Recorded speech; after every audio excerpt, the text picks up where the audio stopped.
Parole de Dieu quotidienne. L'œuvre dans son ensemble, réalisée pendant 6000 ans, a progressivement évolué au fil des ères.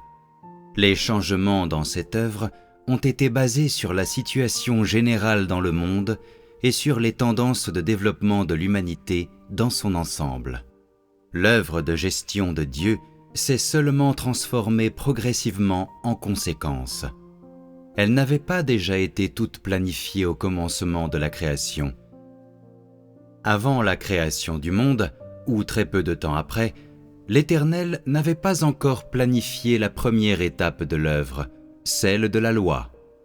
La deuxième étape de l'œuvre, celle de la grâce, ou la troisième étape de l'œuvre, celle de la conquête, dans laquelle il allait d'abord commencer par un groupe de personnes parmi les descendants de Moab, et ainsi conquérir tout l'univers. Il n'a jamais prononcé ces paroles après avoir créé le monde. Il ne les a pas prononcées non plus après Moab. En effet, avant Lot, il ne les a jamais proférées. Toute l'œuvre de Dieu est faite spontanément. C'est exactement de cette façon que toute son œuvre de gestion de 6000 ans s'est réalisée. Avant de créer le monde, il n'a nullement élaboré un plan qui aurait eu la forme d'un tableau récapitulatif pour le développement de l'humanité. Dans son œuvre, Dieu exprime directement ce qu'il est. Il ne se creuse pas la tête pour formuler un plan. Certes, un bon nombre de prophètes ont énoncé de très nombreuses prophéties, mais on ne peut quand même pas dire que l'œuvre de Dieu se soit réalisée sur la base d'une planification précise. Ces prophéties ont été faites suivant l'œuvre de Dieu du temps.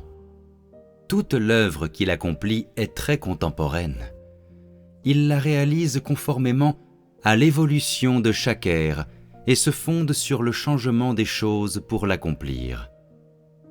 Pour lui, l'accomplissement de l'œuvre s'apparente à l'administration d'un médicament pour traiter une maladie.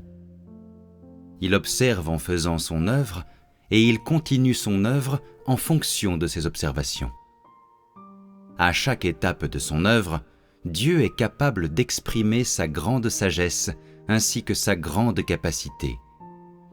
Il révèle l'abondance de sa sagesse et de son autorité en fonction de l'œuvre de cette ère particulière et permet à tous ceux qu'il a ramenés au cours de cette ère de voir tout son tempérament.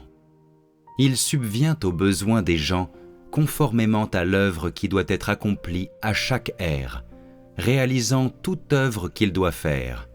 Il répond aux besoins des gens en fonction du degré de corruption qu'ils ont subi de Satan. C'est comme le moment où l'Éternel a initialement créé Adam et Ève.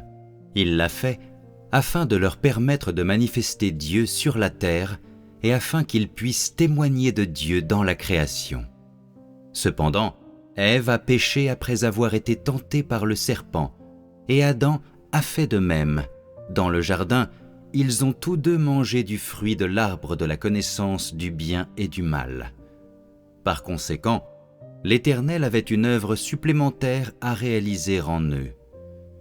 Voyant leur nudité, il leur a fait des habits de peau et les en a revêtus.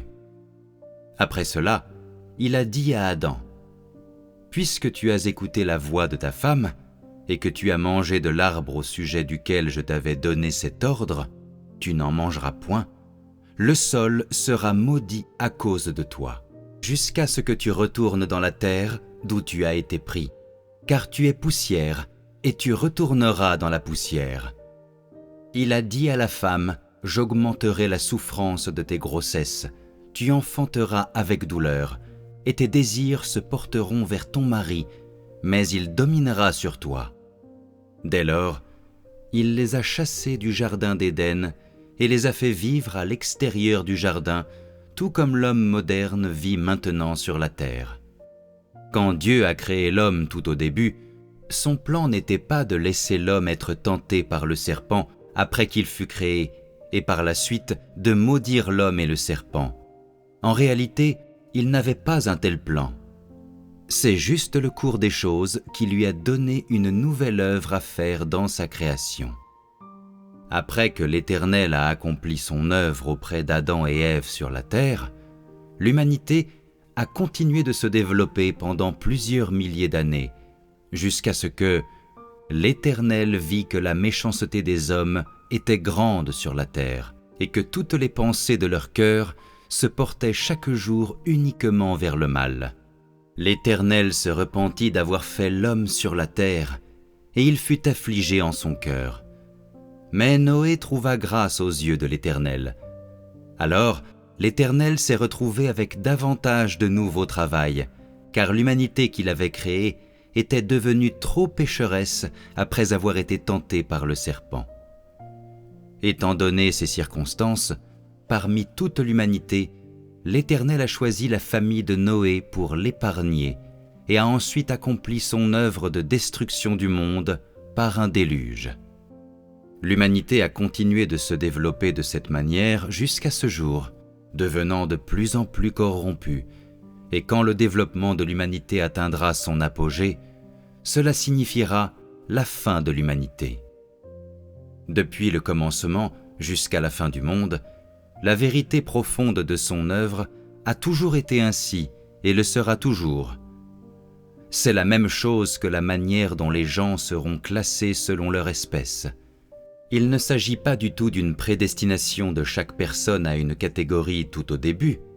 Plutôt, chacun est progressivement classé seulement après avoir subi un processus de croissance. En fin de compte, toute personne qui ne peut pas être entièrement sauvée sera renvoyée à ses ancêtres. Rien de l'œuvre de Dieu au sein de l'humanité n'était déjà préparé à la création du monde. Au contraire, c'est le cours des choses qui a permis à Dieu de réaliser son œuvre, étape par étape, de façon plus réaliste et pratique au sein de l'humanité. Par exemple, l'Éternel Dieu n'a pas créé le serpent pour tenter la femme. Tel n'était pas précisément son plan ni quelque chose qu'il avait intentionnellement prédestiné. On pourrait dire qu'il s'agissait d'un événement imprévu. C'est donc à cause de cela que l'Éternel a chassé Adam et Ève du jardin d'Éden et a juré de ne plus jamais créer l'homme. Cependant, les hommes découvrent la sagesse de Dieu seulement sur ce fondement, tout comme je l'ai dit un peu plus tôt. J'exerce ma sagesse en fonction des conspirations de Satan.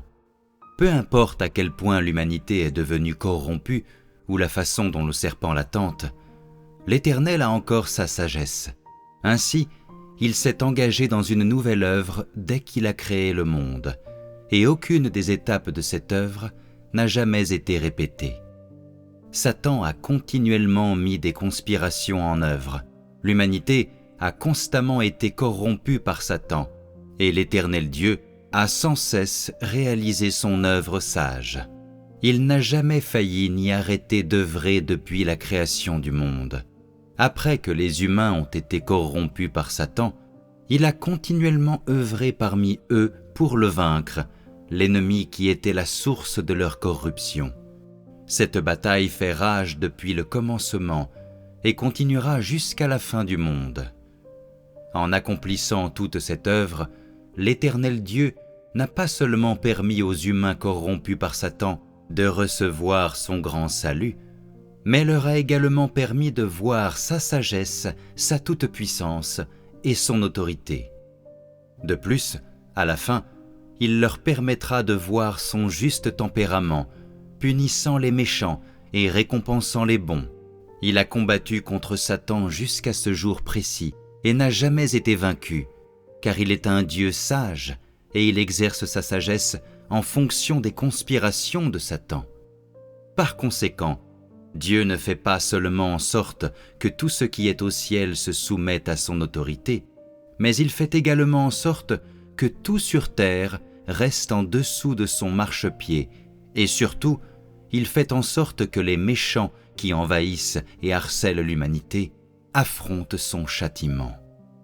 Les résultats de toute cette œuvre sont obtenus grâce à sa sagesse. Il n'a jamais révélé sa sagesse avant l'existence de l'humanité, car il n'avait pas d'ennemis dans le ciel, sur la terre ou dans tout l'univers, et il n'y avait pas de forces obscures qui envahissaient quoi que ce soit dans la nature. Après que l'archange l'a trahi, il a créé l'humanité sur la terre, et c'est en raison de l'humanité qu'il a lancé officiellement sa guerre de longs millénaires contre Satan, l'archange, une guerre qui augmente en intensité au fur et à mesure que les étapes se succèdent. Sa toute-puissance et sa sagesse sont présentes dans chacune de ces étapes. C'est alors seulement que toutes choses dans le ciel et sur la terre ont vu la sagesse, la toute-puissance de Dieu et en particulier la réalité de Dieu. Il continue aujourd'hui d'accomplir son œuvre de cette même manière réaliste.